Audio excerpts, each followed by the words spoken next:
Good day everyone. Today I will discussing about developing test specification or blueprint. First, what is a test specification or blueprint? A test blueprint is a detailed plan that guides us in creating a test, and also it tells us what content to test and what skills or behavior to measure. It also ensures our test is valid, reliable, and aligned with learning objectives. Next is importance of a test blueprint. The test blueprint is important because it helps maintain content validity, meaning the test measures what it should.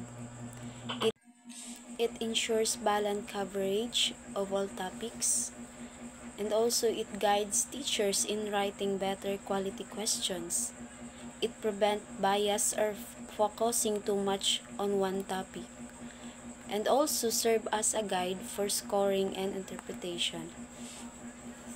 The third is components of a test blueprint. A test blueprint usually contains the following parts.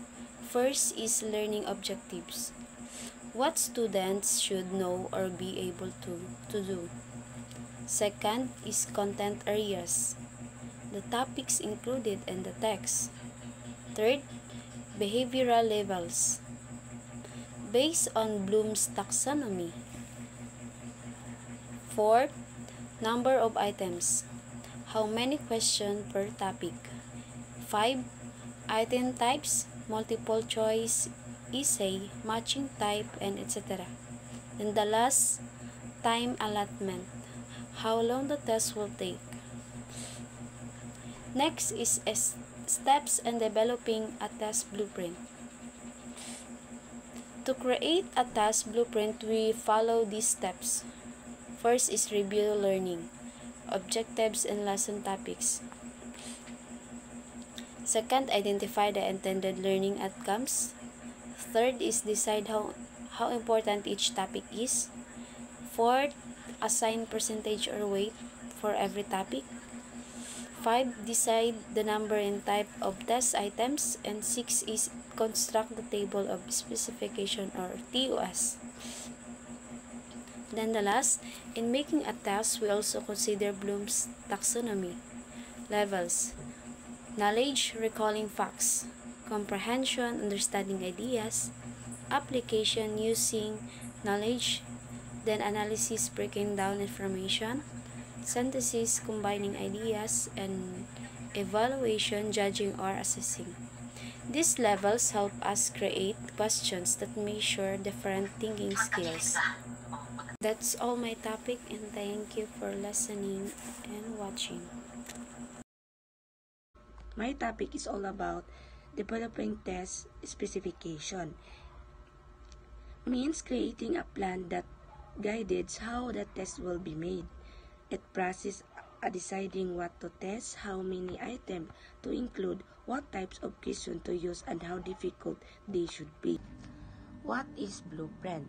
Blueprint is the plan outline that guides how the test will be created. It ensures the test is balanced, fair, and aligned with learning objective. Why the test specifications are important? Because they make the process of creating tests fair, originalized, and accurate. There are 3 important types of test specification. First, fair. Students are tested only the topics that were taught is no one is surprised by the question. And second, organized. This test is planned properly. Teachers know how many questions to make for each topic and what is difficulty level they should be. Then the last is accurate. The test truly measures what the students were supposed to learn, making the results trustworthy. There are 9 steps in preparing a test blueprint. First, identify the learning objective. The list of skills or competence student must learn. That will be guide what the test should be measured. Second, select the content area or topics. Choose the lesson or unit that will be include the test. Example, vocabulary, grammar, reading. Third, decide the weight or percentage for each topic. Determine how the important each topic is. More important topics get more questions. Fourth, determine the number of test items. Decide the total number of questions in the test. For example, 20 items, 40 items, or 50 items. 5. Alignment. Assign the numbers of items per topic. Using the percentage, calculate how many questions each topic should have. For example, vocabulary, 40%.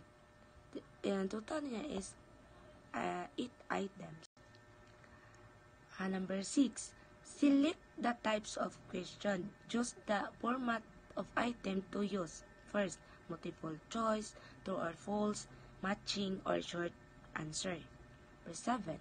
Set the difficult level.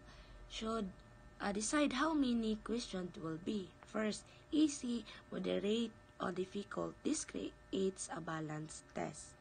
8. Prepare the table specification TOS. Organize all the information in the chart showing. So, nasa topic, learning objective, number of items, difficult level. And the last, review the finalize the blueprint. Check if the peer complete and aligned with the lesson objective. Activities. Work in groups, create a test blueprint, draft an item table, and collaborate and the new review group.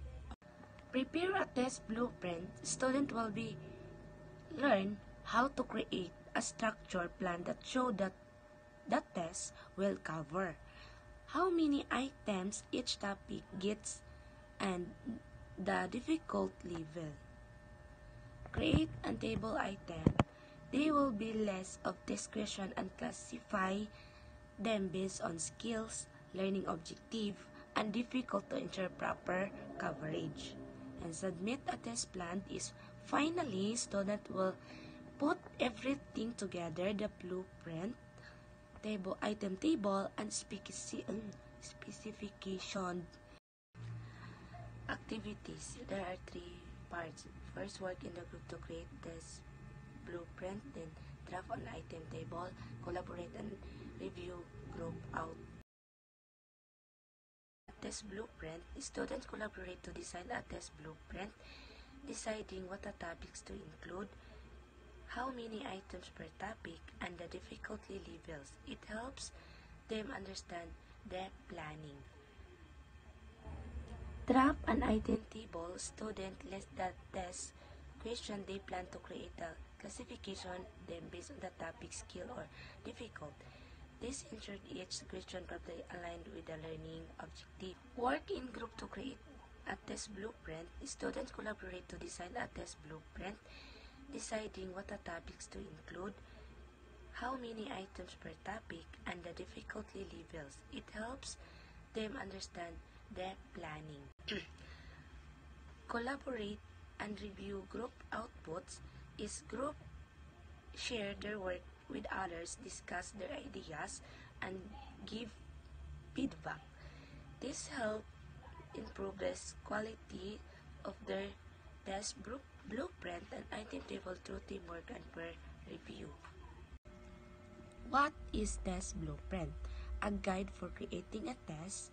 A test blueprint serves as a roadmap that helps the teacher plan and organize the test before writing the actual question. Show the topic and number of items. It lists of the lesson or skills to be tested and tells how many questions will came from each topic. Third is ensures balance under assessment. It makes sure that the test overall important topics properly and avoids giving too many or too few questions on any idea, making the test fair of all students. The components of the test blueprint. Learning competences. These are the skill or knowledge students are expected to learn. They guide what the test should measure. Then item distribution. It shows how many test questions will come from the topic or competence, so that very important area is covered. Difficulty levels. This indicates how easy, moderate, or difficult the question should be, ensuring the test balance and fair of all learners. This item table shows all the test questions and groups them based on type, for example, easy, moderate, hard, or skill measured. So second, aligned with learning objective, every question is the table is connected to students are expected to learn, ensure the test measures the right skills. Then third, ensures coverage of easy topics. It helps make sure that all the important lesson topics are included and nothing essential is left out. The last is summary. A test blueprint helps maintain balance. It makes sure that test covers the right topics and their amounts, so it is fair and not to focus on one area. Then activities help build collaboration. Groups, tasks, or planning activities encourage students to work together, share ideas, and learn from the other. Assessment ensures understanding of the process. Checking student work helps confirm that they truly understand how to create the blueprint and apply the step correctly.